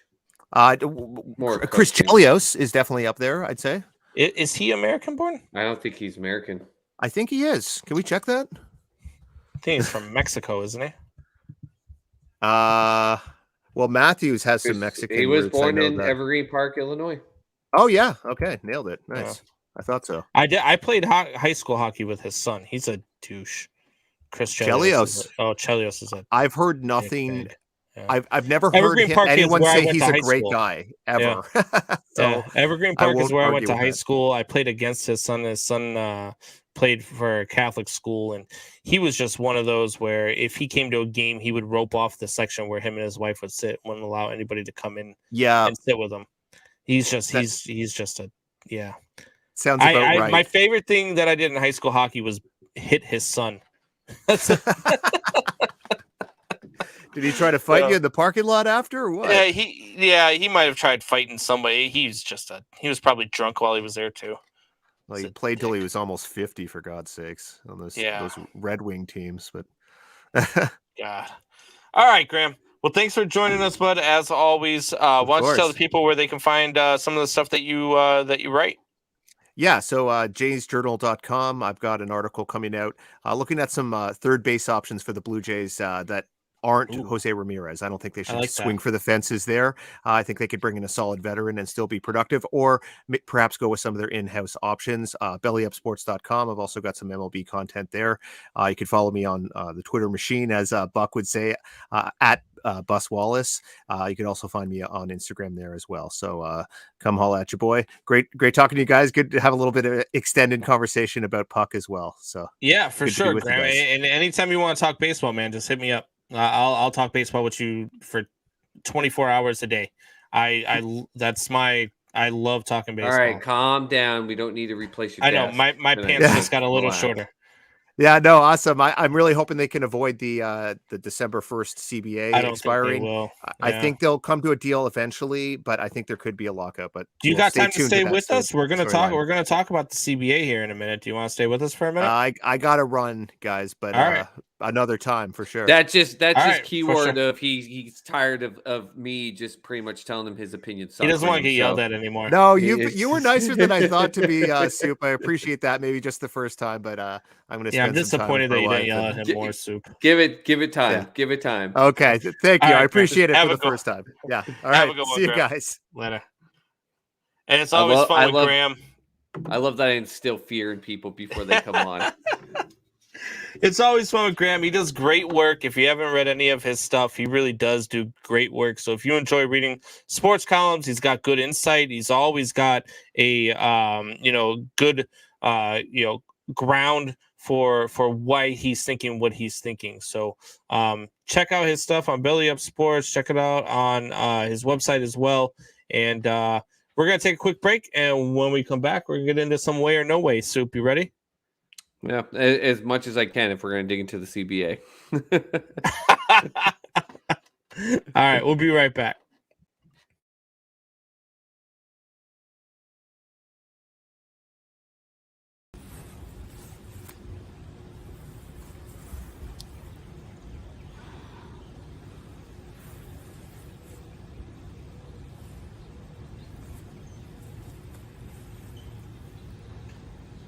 ManHourRadio.com.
All right, we are back. I always forget about that break there where Combs is Buck- whispering sweet nothings into your ear. no Buck had that's Buck, not me. Oh, that's what I meant. Buck is whispering Yeah. sweet nothings into That's your ear. but no, there's like a 10 or 15 second freaking pause where it just goes black, and it's like he's never fixed it. And for those of you that don't know, Buck is the computer guy. So like that's why we don't have a behind the stage, behind the Computer scenes guy. Yeah, that's why we don't have a behind the scenes when he's not on. That's why there's not a whole lot of audio help, music help when he's not on. I have no clue. I've got this mixer here. I have no clue how to work it other than to plug my freaking microphone in. So, but yeah, so we're at there. I did not realize how late it was, Soup. So Yeah, we're gonna man. go ahead and skip way or no way. And let's go ahead and dive into these football games we got going on tomorrow. You want Let's do to talk some football? Yeah, I mean, I guess that's an exciting thing to do, right? Much better than the CBA, right? No offense. Oh, God, killing me, Smalls. No right. offense, man. So first game we got on the slate tomorrow, the 11:30 in the morning game for us, those of us here in Central Standard Time. And I'm gonna be just waking up to watch this game. Hopefully, anyway. Already drinking. You're gonna wake up with a beer right in your hand too. Yeah, Michelle, that's, be prepared. Yeah, not even crawling out of bed. You know, but see, Michelle's the type of girl. She'll be the one that'll hand me the beer as she wakes me up to watch the game. So that's just because she's that cool. But we've got the Bears and Lions. We've got have they announced whether or not Jared Goff is going to start this game? He's on pace to start it. The coach talked to, he's been practicing, he's been doing well, he's on pace. They're still leaving it open so that I think tomorrow morning they could be like, maybe not. So we're not going to have Tim Boyle versus Andy Dalton? No, I think right now it's going to be Jared Goff. All signs are pointing that he's going to be playing. I put out a great tweet that someone put on. It's actually been flexed tomorrow's game, just so you know. It got flexed to the Big Ten Network. So that's kind of the type of game we're going to get tomorrow with that. You know, I heard some stupid stuff today. One of the stupidest things, and I actually yelled at my radio as I'm driving into work this morning because this idiot on the radio says, There are college teams that could beat this team. Stop. I'm so tired. There are college teams that could beat this team. Stop. Tired of that. There is no college team that can beat any NFL team. When you say that, I dare. For someone, I get to work in operations through sports, stuff. You did as well. You got to see professional players and stuff. I got to see and walk up and talk to, and we had them in like church things we did and stuff like that. Professional NFL players that were on crummy teams, and there was zero chance in hell. I also walked and talked and everything around with some top end college football players. There is no way in hell the top college teams could beat the worst NFL teams. There is a size difference. There's a mentality difference. There's a focus difference. Just because you're the worst in the NFL doesn't mean the best in the NCAA can beat them. Stop. It is leaps and bounds different in size, in stature, in mindset, and they will make every player on Bama's team go home crying if they were to play the Detroit Lions. I'm sorry, it's true.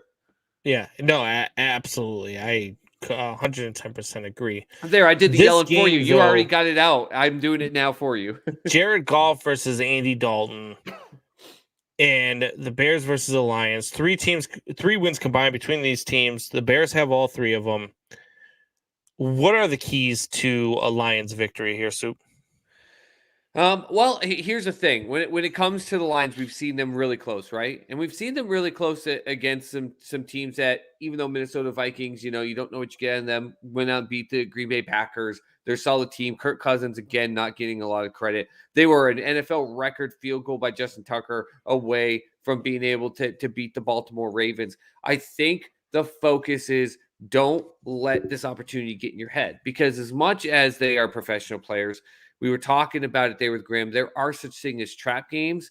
And for the Lions, they know that if there's a chance for them to get a win, this is it. Like, remember the year that, I think it was the year after they went 0-16, and it was like their Super Bowl. It was one weekend where everyone assumed they were going to win, but they barely eked it out. I think the focus is treat this game as if you're 0-0. You're going to go out there. You have to protect Jared Goff. But the biggest thing, you put the ball in Swift's hand and you let it play. Even if the first 3 plays of the game, they stop at the line of scrimmage. They stop them at the line of scrimmage. It's fine. If Jared Goff's going to play in this game, he is not a quarterback who can do it on its own. It's a Tannehill effect. He's a quarterback that can play if there's play action involved or there's not stacked 8 in the box rushing the quarterback. You got to give him a chance. And even with some injuries on that defensive side, I know you know this, Combs, that defense is still pretty good for Chicago, even with those injuries. And you cannot let them know they're just going to tee up on Jared Goff all day. They will eat him alive, and it will be the best Thanksgiving feast they'll have. Robert Quinn is 7.5 sacks away from having the Bears record for sacks in a season. So this team is still really potent on defense. And when you're trying to protect an injured quarterback, that could be a recipe for disaster. I agree with you, Soup. It's the run game. DeAndre Swift has got to get going. They have got to trust in DeAndre Swift, and they have got to get him moving. If they get him moving, they can establish a run that's going to back the Bears off a little bit on Jared Goff. And look, you can establish the run on the Bears. That is probably the biggest hole in that defense, is that you can establish the run on them. Attack the weakness, man. Yeah, and when you do, and I believe the Detroit Lions will, that's a recipe for a victory. And Their defense is good enough to hold down the Chicago Bears, which isn't very good on offense, especially with Matt Nagy calling plays. And no matter what he says, he's still calling plays. He's still calling plays. The Bears are in trouble in this game. So that being said, Soup, the Bears' keys to success are going to be to fire Matt Nagy before the damn game. Waiting for You've got to fire Matt Nagy before the game. That is the only chance that you have of not allowing the Lions to get their first win of the season.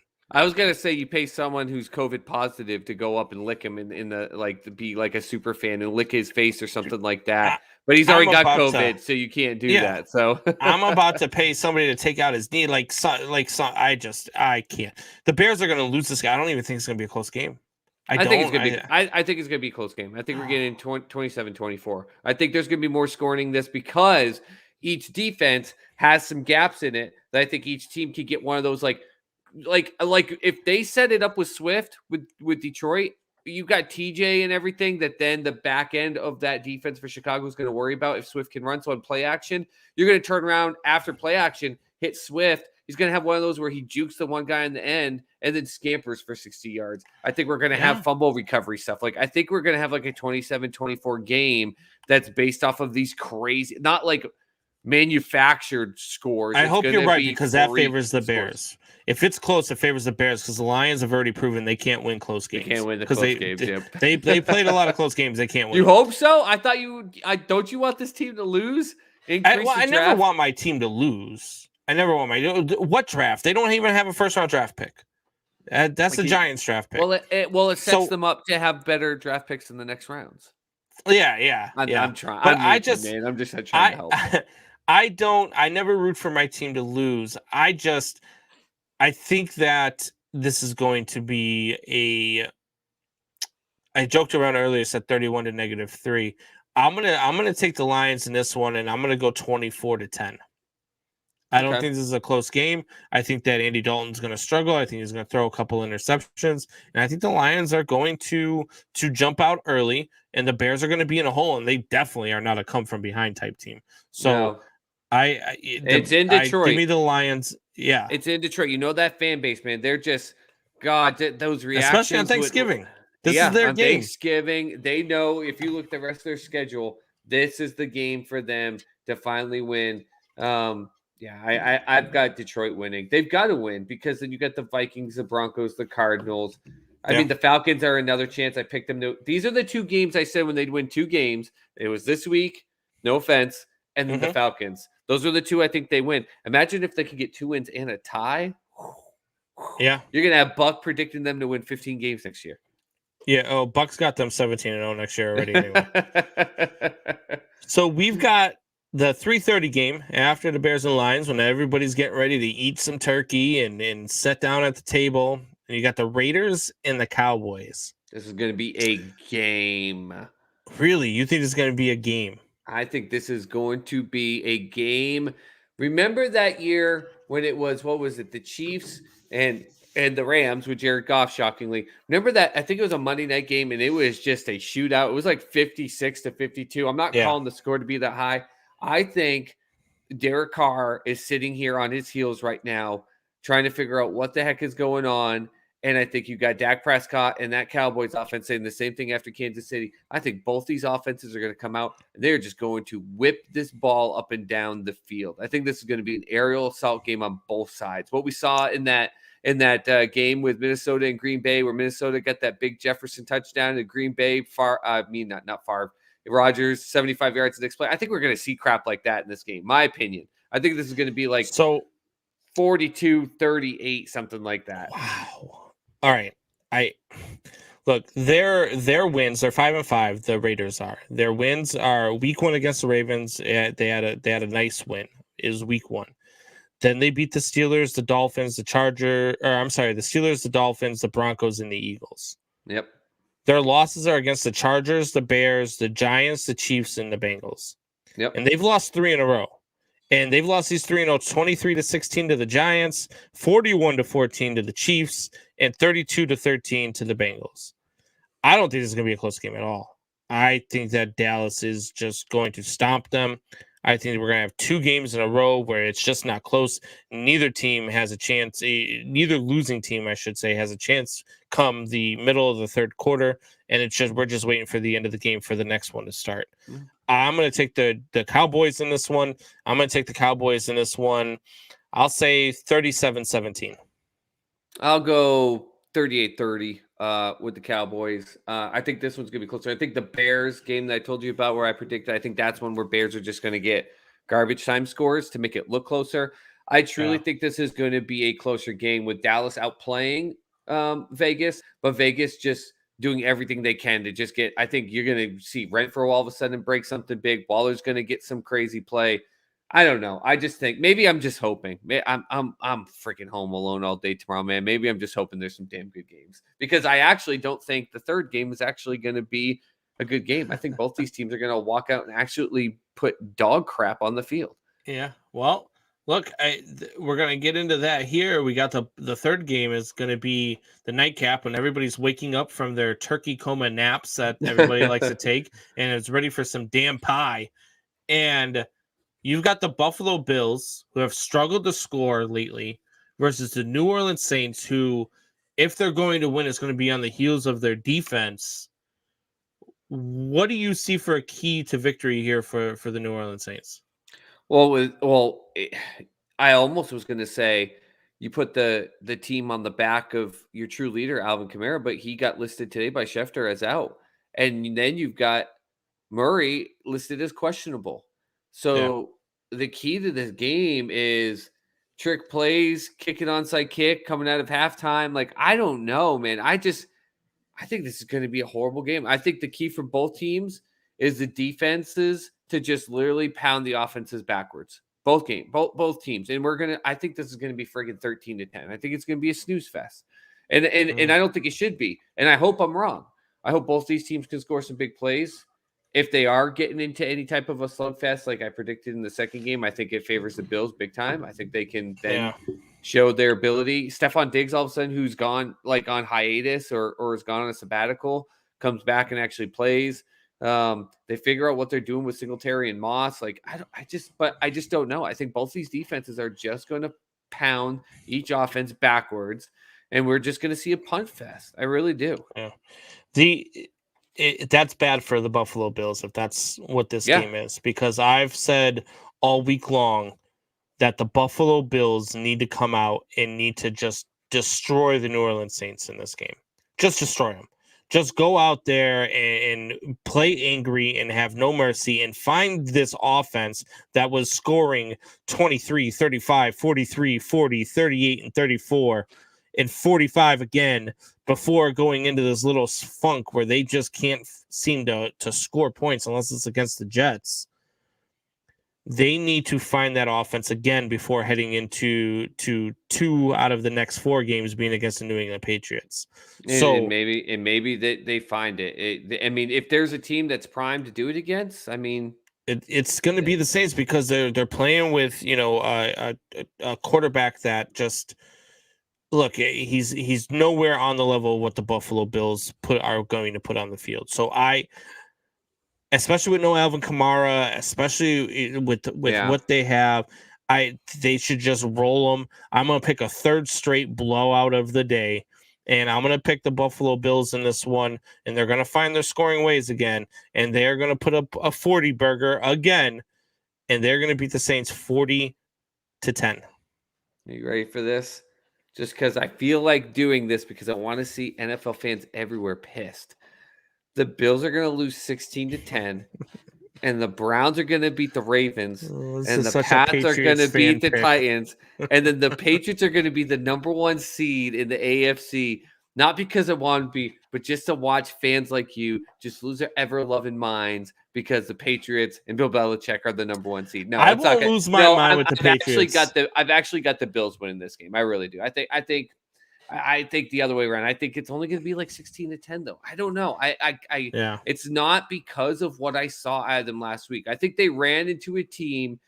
Almost every team this year outside of Detroit has had a steamroll type of game. I mean, even Jacksonville and some of their losses have put up some good amount of points. Yeah. Trevor Lawrence has had some halfway decent games. That's why he's the number 2 quarterback in the rookie class, in my opinion, right now.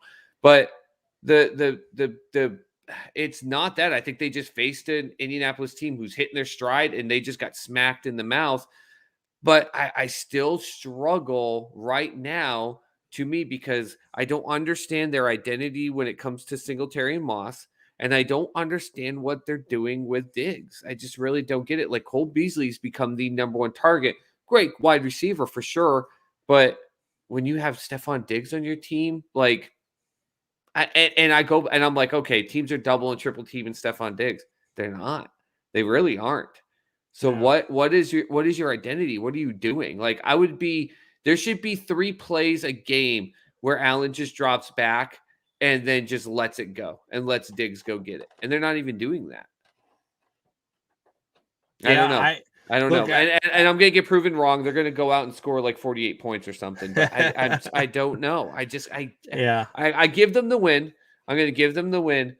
But I just don't see it being like it could be a confidence booster win, but I just don't know if I can see it being like a big time scoring game. Drew says he predicts the Saints are going to win this one 24-16. Says the Saints are very physical. Bills don't win against physical teams. He's got a point. I mean, that's the thing. That's the thing. Indianapolis, everyone talks about Taylor, obviously 5 touchdowns. We live in the fantasy league of this sport, right? And we talk about all that elements. People are talking about the fact that Indianapolis defense was smacking them in the teeth. And when the Bills have had problems, they're going against defenses that smack them in the teeth, which favors the New England Patriots, by the way. But then when they play a team like the Jets, they do great against the Jets. Want to know why? Because the Jets can't smack them in the teeth. And before anyone trashes goes, it's the Jets. Well, the Jets beat the Tennessee Titans. The Jets have had some halfway decent, they've shown up to a couple games. They're not as bad as their record shows. Right. They're not as bad as their record shows. They're still a bad team, but they're not as bad as their record shows. But the Bills feast on stuff like that. To Drew's point, the Saints defense, I think they can get up the middle and put pressure on Allen and smack him in the face. And there's some disconnect. And I don't know if it's understanding and reading on when those teams are smacking them in the teeth and saying, get a quick slant to Diggs. Or that's fine. Do a draw option to Moss or something like that. It almost feels like when I watch them, they run the same setup. Allen out of shotgun, step back 2 steps, survey, roll left, see what he can throw it to get a person in. It's like backyard football almost, which last year succeeded. And to Drew's point, team smacking him in the teeth, it's not working. Yeah, and look, I'm you made the point earlier about fans going nuts if the Patriots are the number 1 seed. I actually wouldn't mind it because I really would not mind a Super Bowl that you mentioned earlier of Bill Belichick versus Tom Brady. I like that. To me, if the Bears aren't going to be in the Super Bowl, that to me would be the most fun. That it's a storyline we would have a ton to talk about on the show. Not that we wouldn't have a ton to talk about anyway because it's Super Bowl, but I mean the storyline, the drama, it would be so much fun. So I'm the kind Star of Wars posters of Bill Yeah. being like on the dark side as the dark Sith Lord, and like Brady like being like Luke Skywalker. I'd hate it. The only thing I wouldn't like about it is that would make Wayne G correct about his prediction of the Patriots winning the division and being 11-6. So that's the only thing I wouldn't like about it. But other than that, man, I would absolutely enjoy that Super Bowl. So I put him at a 10-7 like that, but was like I really see him more like a 9-8. But I was like, I'll give him the 10-7 more of a fandom. And now I'm like, I don't see why they I had him at pull 6-10. wins. I had him at 6-10. I wasn't a big believer in Mac Jones in his 6-11? first year, or 6-11. Yeah. And but then as the first couple of weeks went by, I said, all right, you know what? This is probably, I was wrong. They're probably closer to an 8-9 or 9-8 type team. Yep. And the next 4 weeks are going to determine that. Yep. The next 4 weeks are going to determine whether or not they're a pretender or contender. The biggest gift of that is having the bye. They have the Monday night game against the Bills, and then they've got a bye week. There's no greater gift prepping for that Colts game than the bye week. So 100%. This is the stretch of their schedule, but I think there's that hidden gold, like silver lining. If they can split one of these next 2 games against the Titans and Bills, I think it puts them in a beautiful spot with a bye week, then go in full charge. Right. Like, it really does. So we'll see. We'll see. Yeah, absolutely. So we're gonna see. Soup, you got any big plans for Thanksgiving? What's going on over there at the Soup Boss headquarters? Nope, all my plans are Friday. So tomorrow it's football and drinking beer. That's it. Period. Oh, man. That sounds like a horrible date. Playing some Borderlands with I'm on my way with my boys or something. Borderlands or Fortnite or something like that, and then just beer and football. That's it. Kids. That's gonna be my entire weekend. That's I don't want to do, like, I left my computer at the shop this weekend just so for 4 days. I don't want to deal with any work stuff. I don't want to deal with anything. I want to play Fortnite with my kids. I'm going to watch some sports. I'm going to hang out with Michelle and Aubrey. Aubrey's got volleyball tournament this weekend, so we're going to go watch her play some volleyball. The kid is a stud, so it's going to be a lot of fun to watch. And I'm just going to enjoy the weekend. I'm going to enjoy my time, and I'm just going to decompress and drink a lot of beer. There's going to be a lot of beer drinking this weekend. Well, maybe not beer, but there's going to be a lot of alcohol drinking this weekend. Breaking news, Michigan State just did finalize that contract extension for their coach for 10 years. 10 years, $94 million. Oh, wow. I just saw – I've been watching the Brooklyn Nets and the Boston Celtics in the background. The Celtics were down by 30, but they've crawled back into it. I think they're only down by like 17 now. So yeah, if you're going to play hero ball in the fourth quarter, Celtics, this is the game you do it. Yeah. When you're up by 30, you friggin' much. All right, Soup. Well, you have a great Thanksgiving. I hope you and the kids have a great Thanksgiving on Friday. Hope you guys, have some great family time, and you enjoy your holiday weekend, buddy. And we'll see you next week for sure. Yep. Are you on with me Sunday? Yeah, I'm free. So if you guys need me on, let's do it. All right. Probably be me and you on Sunday. So we'll get the most ratings anyways. Let's be honest. It's true. It's true. Yeah, it's the Combs and Soup Hour now. It's not even Man Hour anymore. Combs and Soup Hour. Get working on that, Buck. Listen, Mr. Computer Guy, switch that up. We got the Fire Nagy chance. We're gonna get the Combs and Soup Are Better chance going. All right, Soup. Hey, you have a good weekend, bud. Enjoy your holiday. Man Hour Nation, rise up. Let's go, Cardinals.